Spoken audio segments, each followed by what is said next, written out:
আসসালামু আলাইকুম, আমি S Fardin Ahmed grape engineering থেকে।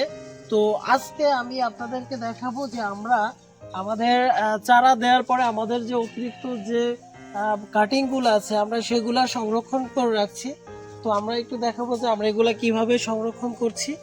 যে আমাদের এইখানে যে চারার যে প্যাকেট আছে এগুলা আমাদের যে কাটিংয়ের পরিমাণ আছে সেগুলার মানে এই সবগুলা কাটিং এই প্যাকেটগুলোতে বসবে না, আমাদের নতুন প্যাকেট তৈরি করতে হবে।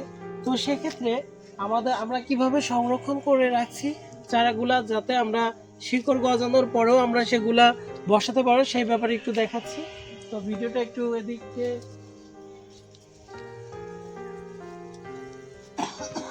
তো দেখেন, আমাদের এইখানে হচ্ছে মোটা বালি আছে, তারপরে হচ্ছে আমাদের এখানে এই কাঠের গুঁড়ো আছে, তারপরে আমাদের এখানে আছে হচ্ছে আরো কিছু মেডিসিন যেমন শিকড় বর্ধক আছে, তারপরে হচ্ছে আমাদের এখানে আছে হচ্ছে হিউমিক অ্যাসিড আছে।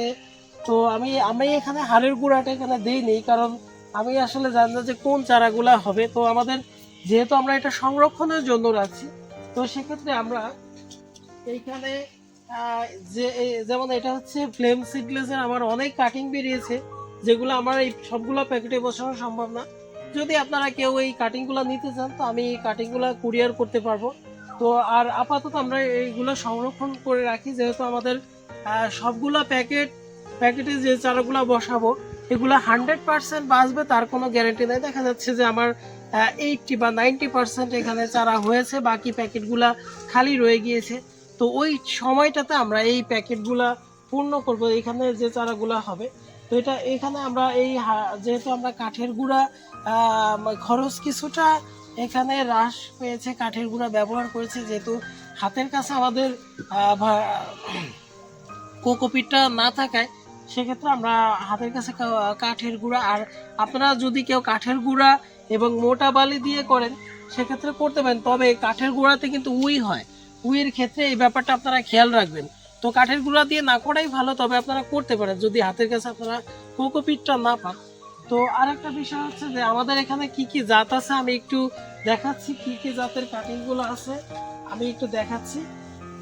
দেখেন, এখানে আছে হচ্ছে এটা ব্ল্যাক জাতের একটা আঙ্গুর, এটা এখানে আছে অটাম রেড আছে এখানে, এরপর হচ্ছে এখানে জ্যোতি সিডলেস আছে, এখানে জয় সিডলেস আছে, তারপরে এখানে আছে হচ্ছে ব্লু রিভেল আছে, এরপর আনুষ্কা সিডলেস আছে, এরপর আছে হচ্ছে অস্ট্রেলিয়ান সুইট কিং আছে, তারপরে হচ্ছে দোভাস্কি রেড আছে। আমার এখানে আরো অনেকগুলা জাত আছে যেগুলো আমি এই ভিডিওতে বলে আপনাদেরকে শেষ করতে পারবো না। এখানে আছে রেবেকা সিডলেস আছে, দোভাস্কি রেড আছে, তারপরে হচ্ছে আত্মিকা সিডলেস আছে এখানে, তারপরে আমাদের আরো অনেকগুলা জাত আছে, অনেক। আমি আপনাদেরকে একটা ভিডিওতে এখানে মানিক চামান আছে, তারপরে হচ্ছে আমাদের ওইদিকে আরো অনেকগুলা চারা আছে, ফ্লেম সিডলেস, ফ্যান্টাসি সিডলেস, এরপর হচ্ছে আমার এখানে প্রায় 70 থেকে 80টা জাত এখানে আছে। তো আমি আপনাদেরকে আরো অনেকগুলা জাত আমরা বসিয়েছি, ভ্যালেজ বসিয়েছি, বাইকুনুর, একুলো, গ্রিন লং, এরপর হচ্ছে ব্ল্যাক ম্যাজিক বসিয়েছি। আর আজকে ভেতরে আমরা আরো অনেকগুলা জাত এখানে বসাবো। আমাদের প্যাকেট আর যেহেতু আমাদের রেডি নেই, সেক্ষেত্রে আমরা সংরক্ষণের জন্য আমরা এই ব্যবস্থাটা নিয়েছি, এখানে পানি দিয়ে দেব। তো আপনারা যারা অতিরিক্ত কাটিং রয়েছে সেক্ষেত্রে আপনারা এখানে এভাবে সংরক্ষণ করতে পারেন। মোটা বালি, অবশ্যই মোটা বালিটা ব্যবহার করুন যাতে শিকড়টা ভালো গজায়।